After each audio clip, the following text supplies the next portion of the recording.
So I'm Niklas, I'm from Finland. I'm going to talk about collaboration. I'm a researcher at the Finnish Museum of Games. We're located in Tampere, which is the second largest city of Finland, the second largest after the capital Helsinki. I've worked with museums. I have a museum background since 10 plus years, coming to 15 soon, so I'm getting old. I've worked as a researcher at the Media Museum, and the Media Museum is officially running the Game Museum I'm from now. And we're part of the Tampere Historical Museum, which is an even bigger organization. It gets complicated. I have a PhD from Tampere University dealing with games as heritage, and I've worked with several quite big exhibitions related to media and communication. We are a permanent museum and an exhibition in Tampere.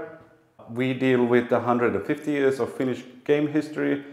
We start with board games and then continue to computer games. There's lots and lots of playable stuff at the museum. We have a video game arcade with 15 arcade machines and plenty of other stuff to try out. We're supported by a game collector group called Pelikonepeionit who helped to fund us, and also the Center of Excellence in Game Culture Studies and Tampere University. And just recently we got a national responsibility for preserving digital culture together with the Finnish Postal Museum and the Rubriikki Media Museum under the Logi brand. This is a new thing. We haven't really done that much yet, but we're planning to do. Maybe a couple of words about Finnish games. I'm sure many of you know about Finnish games, starting from Snake on the Nokia phones, which was very, very popular in Finland and also around the world. And it sort of showed Nokia that there's lots of potential in mobile gaming.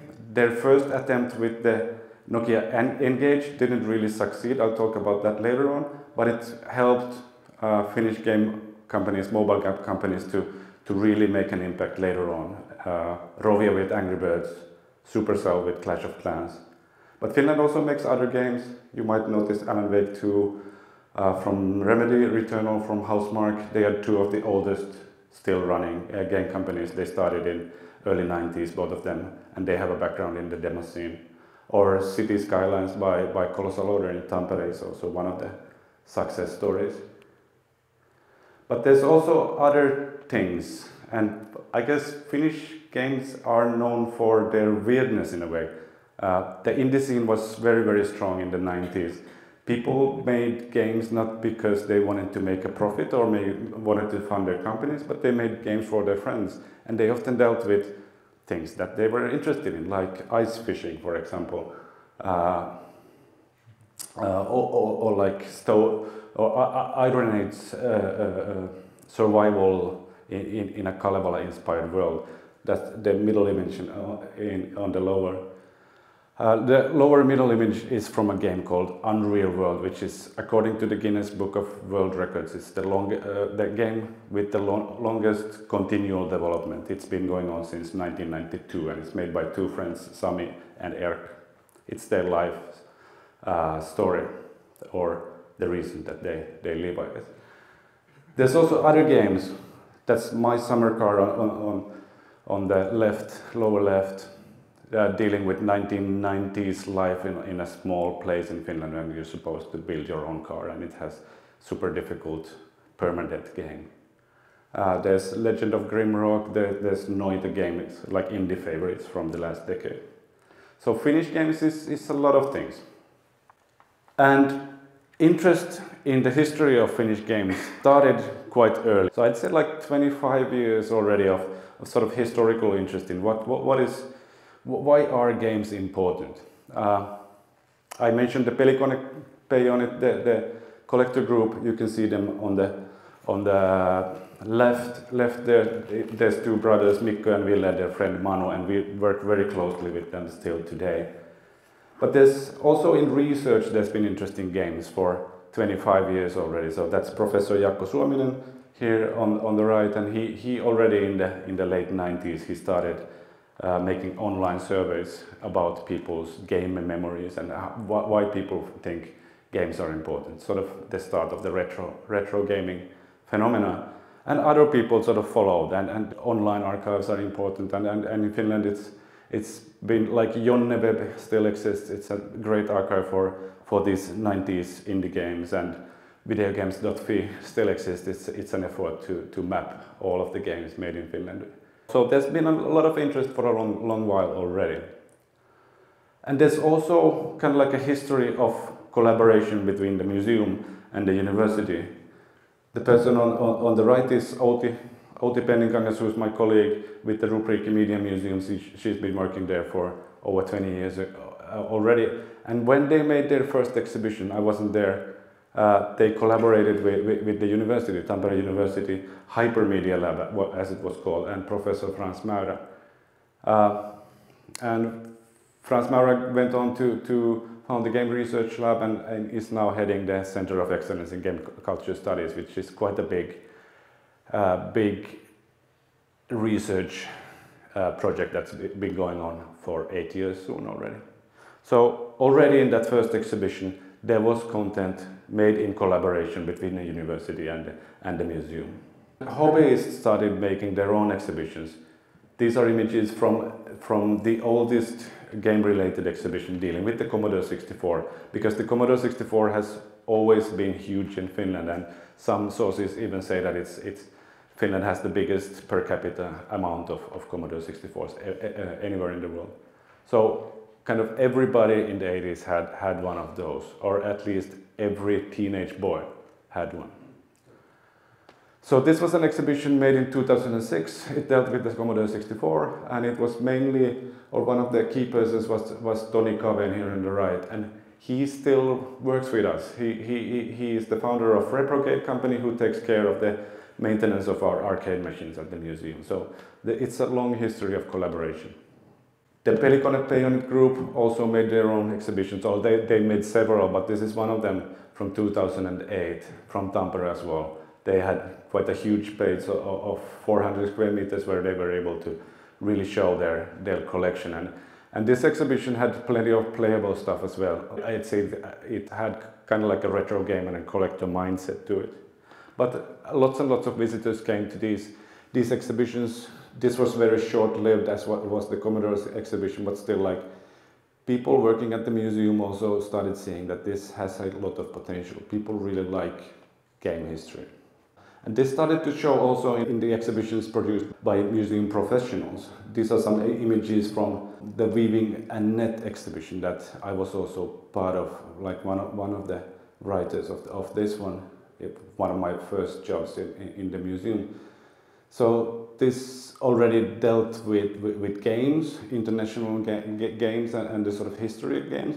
But I'd say the focus was on games as shared generational experiences. We really wanted to understand why people like games and what games bring to their lives. And we talked about Tamagotchis, we talked about people's favorite games, and it tried to be kind of interactive in this sort of, both in the sense that people could play, but also that they could tell us things. And we sort of maybe already at that point realized that this is something that we want to learn more from the audience. And I'd say this thing, Finnish Games Then and Now in 2012, was kind of like the turning point.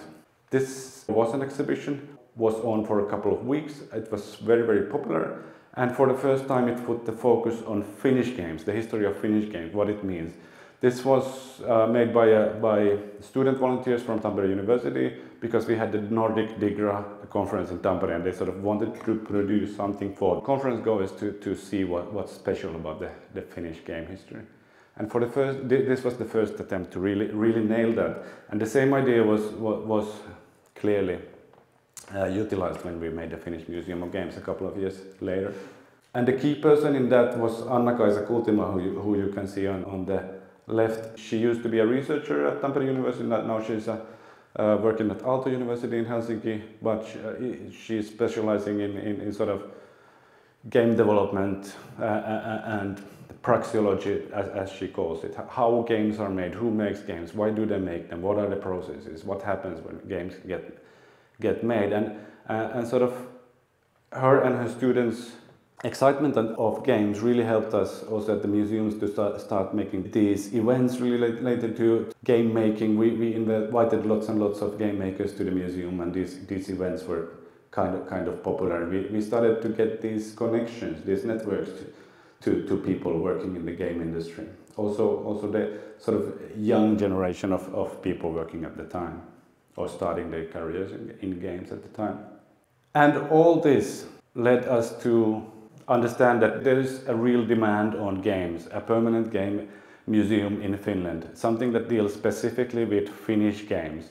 And the key person in this sort of starting this process was Mikko Heinonen from the Pelikone Peionit group, and he said to us in 2014 that now is the time that we need to do a crowdfunding campaign, and I will help you, I will help the museum. I'm not going to make the museum for myself, but in collaboration with you, and you will then host it as part of your work at the Tampere Historical Museum. And this was a strong argument, and we started doing this, and I guess the stars were aligned. At the time, Finnish games were quite a lot in the news as well, because Supercell was very, very successful. The founders of Supercell made the clever thing of sort of speaking up for the Finnish welfare state and being very proud of paying their taxes to Finland. And I think it really shifted the public awareness also to this, that okay, games are bringing in taxpayer money a lot, and sort of maybe the nation also can support this, maybe municipalities can support this. And we did a crowdfunding campaign. Finnish crowdfunding laws are very strict, but there's a site called Mesenaatti, which we were able to use. It takes into account the specific of the Finnish law. And we put up a campaign, and we were able to collect 85,000 euros from over 1,100 individual donors. Many of them private people, but also many of the big companies in Finland. And this is a sizable amount of money, but it's not maybe huge, but it really helped us to push the idea of a permanent exhibition also inside the city bureaucracy, and we were able to get some investment money inside the city as well, and money that really helped us to build the exhibition. And one thing it did, raise awareness for this, and there was huge media interest, and there's a lot of work with crowdfunding campaigns, but it really helped us to push the message to the Finnish media. There were hundreds of newspaper articles, interviews, people coming and visiting, and it hasn't really stopped after that. And that's kind of like the weird thing, that we're still very much in the news.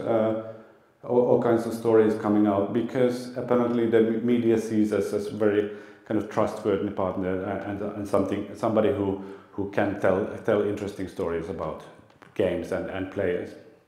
We also work in collaboration with Finnish national broadcasting company Yle. Just this program on the lower right, Galaksin Pelihuone, just came out a couple of weeks ago, and it features machines from the Finnish Museum of Games. And it's sort of two very young hosts sort of going through game history, playing themselves and having funny reactions to these things. It's like a youth program, very, very nicely done.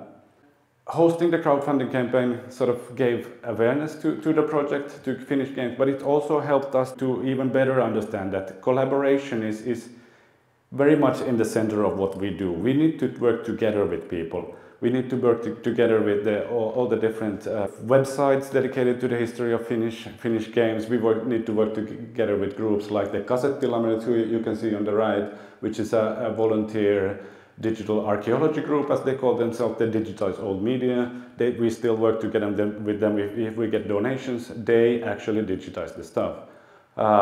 We really need to work together with private collectors, but also other people. The picture on the left is from one of our wiki project meetings. We had a wiki project called the Finnish Museum of Games, or Suomen Pelimuseo in Finnish, where we gave all the materials we had when we were planning the exhibition, and we started writing Wikipedia articles together with Wikipedians. And it was, for me, it was a very sort of interesting project about how the museum can work together with the public for the greater good by sharing and collaborating.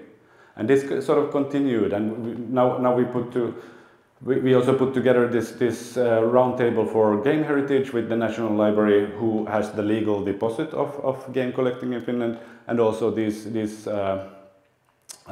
some of the hobbyist groups and the museums in Finland who have some kind of interest in games, and also game industry and researchers. All of this also helped us to sort of better focus, to better understand what we want to talk about when we talk about games. And we sort of realized that Finnish game culture is very different from the international, sort of often US-led retro gaming history stories. Finnish game culture is something unique. And what helped us realize this to a large extent was that we wanted to show the continuum from the old board games to the modern games. We wanted to show the whole story, and that also helped us to realize that, okay, games are a successful industry, but they're also a participatory culture, something that people do for fun. People do for the joy of others, for their friends. On the left you can see an image when we went to meet this person, Kari Bergholm, who actually has a copy of the oldest Finnish board game, the Huvimatka Aavasaksa and Lustfärdig Aavasaksa in Swedish.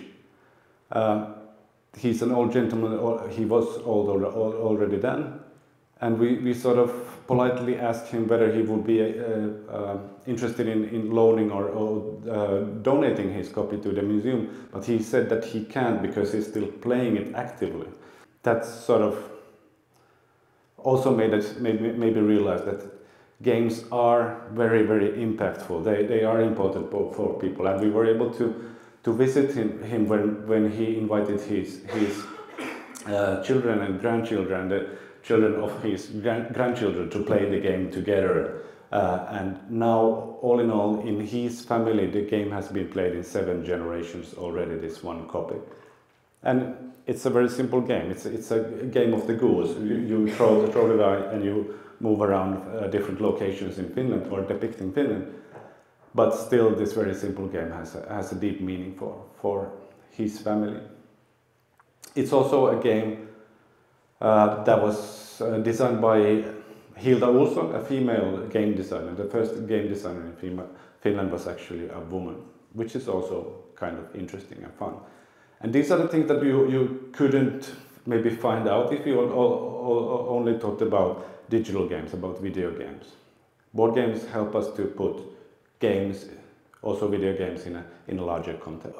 Based on all this, we sort of had a larger curator group of almost 10 people, and we started to figure out what are the games that we want to talk about. And we set upon 100 Finnish games, because when we opened in 2017, it was the 100th years anniversary of Finland as a nation. So it kind of made sense. And we had these maybe even difficult discussions of what is important, and sort of started looking at also kind of niche phenomena. You can see Angry Birds and Clash of Clans and Max Payne are there, but there's also lots and lots of other things. So we wanted to maybe highlight games like interactive TV games that you played by sending your text messages to a server, and things happened on the TV screen. And we figured or found out that Finland was actually world leading in this technology back in the early 2000s. Even like 70 or 80% of all games around the world, like interactive TV games, were made by Finnish companies, and this blew our minds. And sort of focusing on these kind of niche things helped us to actually realize what's important for the Finnish game industry, game making and play culture. Collaboration led to participatory practices. We want to make things together. We want to see the museum as an enabler. We're not really doing things, but we're helping other people realize their ideas and dreams. We want to show that game heritage is for everybody, but because everybody plays games. Maybe somebody just plays lotto games or solitaire games, but still, those are also games, and they are important. And games sort of bring us together also as a nation and as a culture. And we want to actively sort of work towards diversity when we talk about this. We want to show that games are also for people who are not retro gamers, or people who only might sort of or maybe don't think of their own playing as something very, very important for their identity, but still it's part of their lives, and we want to show this as well. This sort of shifted again what we wanted to do, and we put the focus on players and play instead of games as products, as one of the things during the planning of the museum and after that. So we hosted lots of photo collecting campaigns where we got these unique and very, very powerful images of people playing together during the 80s and the 90s and the 2000s. And it helped us again to better understand what play is about. So now we have quite a nice collection at the museum of these actual play images. We also started making contemporary documentation campaigns together with staff of the Tampere Historical Museums to sort of go out and try to understand how people actually work with games or do games. Going to disabled person daycare center to understand how games are used or played in that environment, documenting TV productions dealing with games, etc., etc. And we also expanded this to the digital world. And this is something that we want to continue doing, digital ethnography. We have 2 projects so far, one dealing with Batmud, which is the oldest multi-user dungeon still in existence in Finland. It has a strong community. We talked with the players, with the people who still sort of visit that world, but on a day-by-day basis, what they sort of get from that environment. And we also went to this virtual world on GTA 5 role-playing server called Pori. There's some images, sort of like documentary images from those, or screenshots actually, but they have a very sort of photographic sense to them. So in the virtual world, our researcher visited funerals, but also other kinds of events, and tried to figure out what goes on in this world. It doesn't exist anymore, so this documentation is kind of like the only memory of the place that was very, very booming a couple of years ago. We've done a lot of video interviews, video documentation, mini documentaries. You can find the stuff on our YouTube channel where the QR code takes you to, yeah, I think over 50 already, probably over 60 already. So this is kind of one of the ways that we continue working with game history. Over the years we've gotten a lot of donations, usually from private people. In the object we kind of want to focus on the unique stories of these objects. On the left again you can see a homemade video game, peli HR, which is from the 70s, made by workers at the Salora factory in the south of Finland, where they were making the first Finnish game consoles, the Salora Playmaster, which is a Pong version. But it was not only sold as a product, workers were also making their own versions of it, sort of their own pirated versions of it. And in the picture you can see how we got one of them as a donation from a person who had just found it in a flea market. Or like things like a homemade Power Glove kind of joystick that somebody made themselves, or like pirated discs that we found were found in the forest and had a weird story to them. So I guess in our collections we don't want to focus on sort of numbers. We want to focus on quality, on stories, on individual objects, on the kind of like aura of these objects. But of course we also have a huge collection of playable games that we can use in events, etc., etc. But these are not part of the museum collection per se. We made a lot of changing exhibitions over the years. These are my game history exhibitions in 2017 and 2018 were some of the most interesting ones. This project was led by Anna-Kaisa Kultimägen and Jaakko Stenroos from Tampere University and their students. And the students, as part of their coursework at the university went through their own individual game histories and tried to really understand what makes their individual stories interesting and important. And then we made this into 2 different exhibitions, and there's also a book that came out dealing with this. Things like exhibitions on cosplay that we did with Cosvision Association Petra Lindström and Suvi Liukkonen in 2018, and really again helped us to understand this other side of game culture, I guess. Or this exhibition 3583 Bytes Free that we did together with computer enthusiasts from the 80s who had published this fanzine called Micropost. And 40 years later, these friends came together again and made a 10th issue of their fanzine as part of the museum exhibition, and kind of told us and the visitors about what being a really hardcore computer enthusiast in the early 80s meant. Or this is a more recent example that we did together with PhD students Markus Kemeräinen and Pauliina Baltzar from Tampere University, dealing with accessibility in games.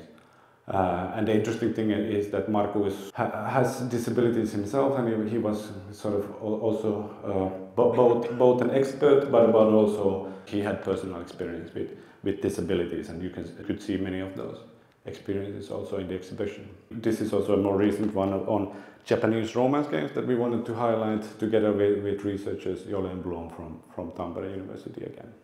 All in all, we made over 30 changing exhibitions so far, and we still do a couple each year. Some of these have traveled. Most of them have traveled inside of Finland. Libraries really like to take them and present them. Libraries often have quite small exhibition spaces, but these are small exhibitions and they kind of fit there. And what we've heard from the libraries is that nobody else is really making exhibitions of this sort, dealing with game culture, which is more and more important for their visitors and customers. What is there in this? There's all kinds of weird things. As said, some of these have also traveled abroad, like the disc covers exhibition, dealing with demo scene disc covers that people still do, but which was a big part of the culture back in the 80s and 90s, where you drew your own covers for discs. You can see a small flyer in the center, about center. We did a fun exhibition called Memory Limits, which actually had artwork by 9 Finnish artists displayed on Game Boys. They made the art for Game Boys and it was displayed on Game Boys. That was a fun idea and a fun exhibition. Moving games related to the Kalevala, etc., etc. We made an exhibition with the developers of the indie game and indie hit Noita, where we tried to better understand what actually goes into making a game like this. And turns out it takes, like, if you start at the very, very beginning of this project, it was like a 15-year story from the first iterations of the game. We also like to collaborate on the events that we do. I think we made like hundreds of events already. There's sort of highlights of the year for us. We have a big Night of the Museums event in May. We have MuseoCon, which is concentrating on cosplay and LARP and tabletop roleplay culture every November. We just had that a couple of weeks ago and it was very, very successful. We usually have been doing sort of our birthday celebrations in January or February, where we invite people to talk about what has sort of gone on for the past year related to the museum. We usually been doing streams of that and hope to do that a stream again in early February next year. There's also concerts, lectures, all kinds of events, competitions. For example, Tetris, the local Tetris Finnish championship things have been going on at the museums. There's been lectures on. We had a priest talk about the good and evil in GTA. We've heard about what goes on when you translate games, which was super interesting, just a couple of weeks ago as well. So these are also made in collaboration with local people active in game cultures. This is a bigger project that we did. It's still on for a couple of weeks in our museum center. It's called A Fantastic Failure, and it deals with the Nokia N-Gage, which was a huge failure. Nokia's attempt to enter the mobile gaming market failed spectacularly. Sort of we wanted to better understand where the failure actually was, and in this we had a lot of help from, again, with researchers from the university, and we talked a lot about the different grades and sort of modes of failure, what went wrong, and all these discussions and online workshops really helped us to better sort of put it in context and see it more as something that was a failure at the time, but it really helped Finnish game industry later to become world leading in mobile games, because they saw so clearly what went wrong with the N-Gage. And sort of we realized during this process that it wasn't just a technical failure. Maybe it was more like a social or cultural failure where Nokia made a business strategy of wanting to concentrate on young men in mobile gaming, and of course with hindsight we sort of understand that this was completely wrong. They did all kinds of weird things with their marketing, where they did very, you would say, toxic marketing campaigns, where they tried to push out everybody except their key or core user groups with sexist commercials, and sort of it helped game makers in Finland better realize that this is exactly what you're not supposed to do if you want to compete in the global mobile gaming market. This is a traveling exhibition, touring exhibition. It's going to go to the Technical Museum in Finland next, but if you're interested, you can also contact us, and we can see what we can do in bringing it somewhere else in Europe. We've also been working with the demo scene as part of the Art of Coding initiative, the European initiative, and we've gotten 2 small grants so far for working with the demo scene. The first we had a group of workshops. The image here on the lower right is from those, and in the second, which is now ongoing, we're making a video documentary which is coming out next year. So we've been traveling to demo scene events in Finland, but also other places in Europe. We made a demo maker's handbook together with FGAMP. The documentary actually follows these 3 young men that got interested in the demo scene. They were 16 last year when we had the workshops.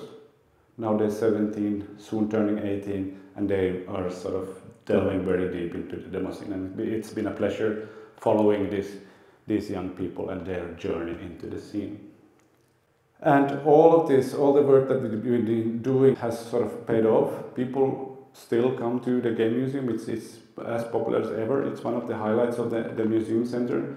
We're planning to expand in a couple of years to make it a little bit bigger, and also to renew the technical side of the thing. But we also gotten all kinds of awards during this journey, and the latest one was the Scene Act of the Year at the Zoo Party. And you can see the happy recipients of this prize over there. Other prizes also during the years. For example, we got the very prestigious SHOT Award, the Society of the History of Technology, or the Dibner Award for technical museums, and we were really happy to get that. But what makes me most proud of this is the Geek Girls of Finland, the Nörttitytöt Award that we got in 2017, because it really showed that our work in trying to be inclusive in the museum has paid off.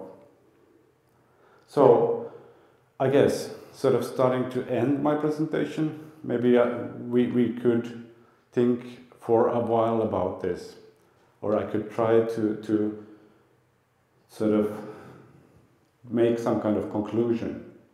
And I guess my conclusion is that collaboration and building networks really pays off in the end. And this is something that has helped us a lot.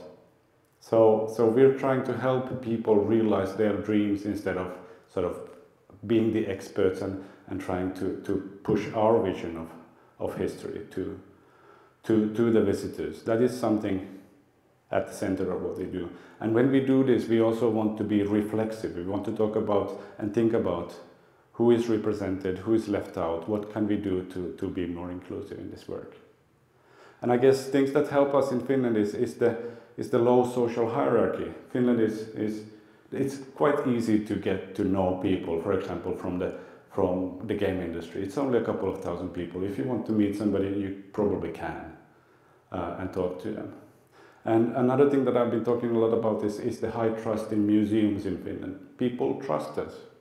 And that is something that we see as a very, very good strength. So if we approach somebody working with games, they might hesitate first, but then they kind of realize, okay, this is a good, trustworthy institution that wants to help me and wants to preserve the history of what I've been doing. So maybe I should work together with them.